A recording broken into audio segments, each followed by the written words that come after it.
2024 में होने वाले लोकसभा चुनावों में मोदी की हार तय, कांग्रेस के इंडिया महागठबंधन की होगी 2024 में ऐतिहासिक जीत।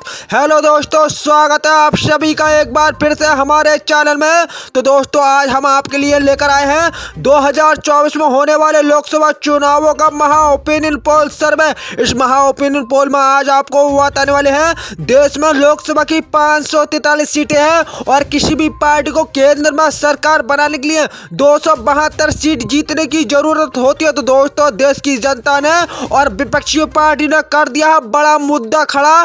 किसानों के लिए नई योजनाएं और नए युवाओं के लिए नौकरी और महंगाई, भ्रष्टाचारी ईवीएम मशीनों को लेकर जनता ने साफ कर दिया है 2024 में एनडीए को लगा देगी जनता झटका। तो दोस्तों, हमारा ओपिनियन पोल सर्वे अच्छा लगा तो वीडियो को दिल से लाइक करके चैनल को अभी सब्सक्राइब कर लीजिए। तो दोस्तों, ये तो था सीटों का आंकड़ा।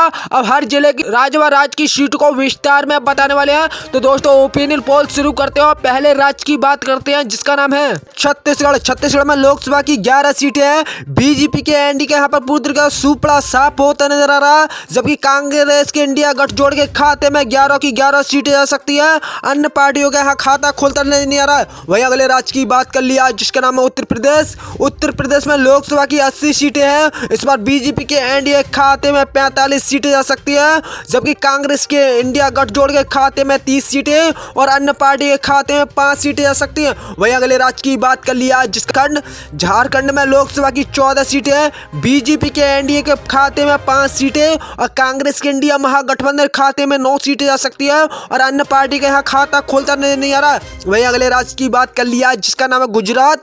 गुजरात में लोकसभा की 26 सीटें हैं। बीजेपी के एनडीए खाते में 12 सीटें जा सकती हैं, जबकि कांग्रेस के इंडिया गठजोड़ के खाते में 13 सीटें और अन्य पार्टियों का यहाँ खाता खोलता नहीं आ रहा। वही अगले राज्य की बात कर लिया जिसका नाम है दिल्ली। दिल्ली में लोकसभा की 7 सीटें हैं। बीजेपी के एनडीए को यहाँ पर भी बड़ा झटका लगता नजर आ रहा। 2 सीटें जा सकती है खाते में, जबकि कांग्रेस के इंडिया महागठबंधन खाते में 5 सीटें और अन्य पार्टियों का यहाँ खाता खुलता नहीं आ रहा। वही अगले राज्य की बात कर लिया जिसका नाम है मणिपुर। मणिपुर में लोकसभा की 2 सीटें हैं। बीजेपी के एनडीए खाते में 2 की 2 सीटें जा सकती है, जबकि कांग्रेस के गठजोड़ के खाते में पूरी तरह सुपड़ा साफ होता नजर आ रहा है। अन्य पार्टियों का खाता खुलता नहीं आ रहा। वही अगले राज्य की बात कर लिया जिसका नाम है हिमाचल प्रदेश। हिमाचल प्रदेश में लोकसभा की 4 सीटें हैं और कांग्रेस के इंडिया महागठबंधन खाते में 2 सीटें जा सकती हैं। बीजेपी के एनडीए खाते में 2 सीटें जा सकती हैं। अन्य पार्टियों का खाता खुलता नहीं आ रहा है। वही अगले राज्य की बात कर लिया जिसका नाम है उड़ीसा। उड़ीसा में लोकसभा की 21 सीटें हैं। बीजेपी के एनडीए खाते में 8 सीटें जा सकती हैं, जबकि कांग्रेस के इंडिया महागठबंधन के खाते में भी 10 सीटें और अन्य पार्टियों के खाते में 3 सीटें जा सकती हैं। वही अगले राज्य की बात कर लिया जिसका नाम है त्रिपुरा। त्रिपुरा में लोकसभा की 2 सीटें हैं। बीजेपी के एनडीए खाते में 1 सीट जा सकती है, जबकि कांग्रेस के इंडिया महागठबंधन खाते में भी 1 सीटें और अन्य पार्टियों का खाता खुलता नहीं आ रहा। वही अगले राज्य की बात कर लिया जिसका नाम है राजस्थान। राजस्थान में लोकसभा की 25 सीटें हैं। बीजेपी के एनडीए खाते में 8 सीटें जा सकती है, जबकि कांग्रेस के इंडिया महागठजोड़ के खाते में 15 सीटें और अन्य पार्टियों के खाते में 2 सीटें जा सकती हैं। वही अगले राज्य की बात कर लिया जिसका नाम है अरुणाचल प्रदेश। अरुणाचल प्रदेश में लोकसभा की 2 सीटें। बीजेपी के एनडीए का यहाँ पर पूरी तरह सुपड़ा साफ होता नजर आ रहा है, जबकि कांग्रेस के इंडिया महागठजोड़ के खाते में 2 की 2 सीटें जा सकती हैं और अन्य पार्टियों का यहाँ खाता खुलता नहीं आ रहा। वही अगले राज्य की बात कर लिया जिसका नाम है हरियाणा।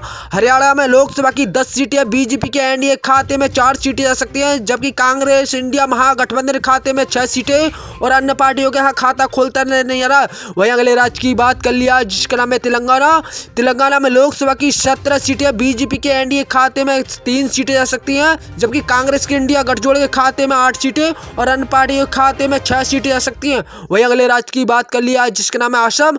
असम में लोकसभा की 14 सीटें हैं। इस बार बीजेपी के एनडीए खाते में 6 सीटें जा सकती हैं, जबकि कांग्रेस इंडिया गठजोड़ के खाते में 8 सीटें और अन्य पार्टियों के यहाँ पर भी खाता खुलता नहीं आ रहा है। वही अगले राज्य की बात कर लिया। जी हाँ, तो अगला राज्य निकल कर रहा है जम्मू कश्मीर में लोकसभा की 6 सीटें हैं और इस बार बीजेपी के एनडीए खाते में 2 सीटें जा सकती हैं, जबकि कांग्रेस के इंडिया महागठबंधन के खाते में 4 सीटें और अन्य पार्टियों के यहाँ खाता खुलता नहीं आ रहा। वही अगले राज्य की बात कर लिया जिसका नाम है केरल में लोकसभा की 20 सीटें हैं। बीजेपी के एनडीए खाते में यहाँ सुपड़ा साफ होता नजर आ रहा, जबकि कांग्रेस के इंडिया गठजोड़ के खाते में 20 सीटें जा सकती है, अन्य पार्टियों का यहाँ खाता खोलता नजर नहीं आ रहा। वही अगले राज्य की बात कर लिया जिसका नाम है कर्नाटक में लोकसभा की 28 सीटें हैं। बीजेपी के एनडीए खाते में 8 सीटें आ सकती है, जबकि कांग्रेस के इंडिया महागठबंधन खाते में 17 सीटें और अन्य पार्टियों के खाते में 3 सीटें आ सकती हैं। वही अगले राज्य की बात कर लिया जिसका नाम है पंजाब में लोकसभा की 13 सीटें। बीजेपी के एनडीए खाते में यहाँ पर कोई सीटें आती नहीं दिख रही है, सुपड़ा साफ होता नजर आ रहा है, जबकि कांग्रेस के इंडिया महागठजोड़ के खाते में 13 सीटें और अन्य पार्टियों का यहाँ खाता खोलता नजर नहीं आ रहा। वही अगले राज्य की बात कर लिया जिसका नाम है महाराष्ट्र में लोकसभा की 48 सीटें। बीजेपी के एनडीए खाते में 18 सीटें आ सकती हैं, जबकि कांग्रेस के इंडिया गठजोड़ के खाते में 30 सीटें और अन्य पार्टियों के यहाँ खाता खुलता नहीं आ रहा।